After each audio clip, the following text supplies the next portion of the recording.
Bráško, toto je takmer zabudnutý príbeh o ukradnutom Ferrari, ktoré sa našlo po 29 rokoch, no a ja som teraz pripravený ti o ňom niečo povedať, takže sleduj, počúvaj, daj odber, začíname. Píše sa rok 1995, presnejšie máj, sme v Taliansku v meste Imola, kde práve prebieha veľká cena San Marina. Za Ferrari jazdí rakúsky pilot Gerhard Berger a jeho francúzsky kolega Jean Alesi. Pre rakúskeho pilota bola toto posledná sezóna vo farbách Ferrari, kde prišiel po krátkom pôsobení z McLarenu. Inak nechal sa na toto ukecať svojimi dvoma kamarátmi a tým bol Ayrton Senna a Rakúšan Niki Lauda. Rakúsky pilot prišiel na Ferrari 512M, čo bola posledná evolúcia legendárnej Testarossy. Najvýraznejšie zmeny boli predné svetlomety, takže už neboli výsuvné a zadné svetla už neboli také lamelové, ale také klasické 4 kruhy. Vylepšená bola aj plocha V12 s objemom 4,9 litra, ktorá produkovala 434 koní, no a tohto modelu Ferrari vyrobilo 501 kusov.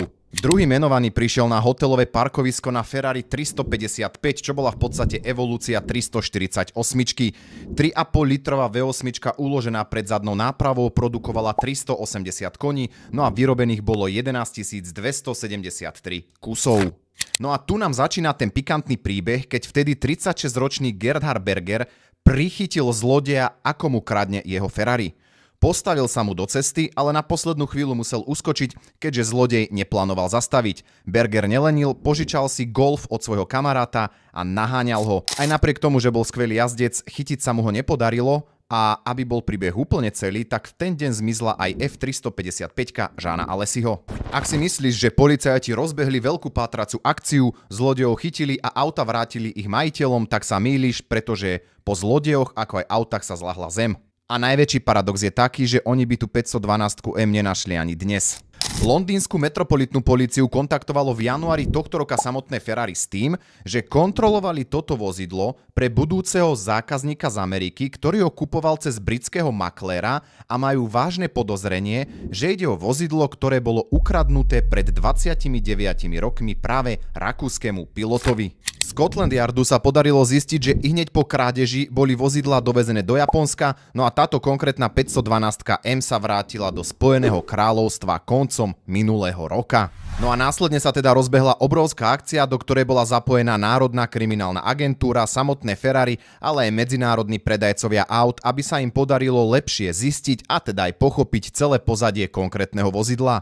Ihneď potom, ako sa teda preukázalo, že na 100% ide o kradnuté vozidlo, tak sa urobili všetky podstatné kroky behom 4 dní na to, aby dané vozidlo neopustilo krajinu. Vzhľadom na to, že aktuálny majiteľ, ako aj predávajúci sú niekoľkými majiteľmi v rade, tak nie je podozrenie, že by s touto krádežou mali niečo spoločné, ba naopak zrejme budú aj oni obeťami. Polícia zatiaľ nikoho nezatkla, ale vyšetrovanie stále prebieha. Taktiež sa ešte nevie, že čo bude s tým konkrétnym vozidlom, ale veľa napovedia slova hovorcu samotného Ferrari, ktorý povedal, že vozidlo je majetkom Ferrari a čoskoro bude dovezené do Maranella.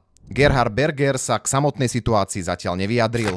Či už sa teda vozidlo vráti Bergerovi, poisťovni alebo ostane Ferrari, jedno je isté, že ten dotyčný na ňom určite neprerobí. V 90. rokoch, keď sa toto vozidlo ukradlo, tak v podstate nešlo nejaký exkluzívny tovar, ale dnes 512M a ešte s takýmto príbehom môže bez problémov atakovať hranicu aj 500 000 eur. No a aby sa kruh uzatvoril, tak strieborná F355 Jeana Alesiho sa doteraz nenašla. Zaujímavé však sú informácie talianskej polície, ktoré vyšli na povrch s tým, že v dobe, keď sa vozidla ukradli, tak už vedeli, že to bola práca profesionálov a že vozidla smerujú na Blízky východ. Ja osobne si myslím, že buď to vozidlo je v Japonsku v nejakej súkromnej zbierke, alebo možno už aj na šrotovisku. Takže toto bol príbeh o ukradnutom Ferrari, ktoré sa našlo po 29 rokoch. Ja chcem poďakovať všetkým vám, ktorí ste sa na to vydržali pozerať do konca alebo počúvať. Veľmi pekne ďakujem a vidíme sa pri ďalšom videu.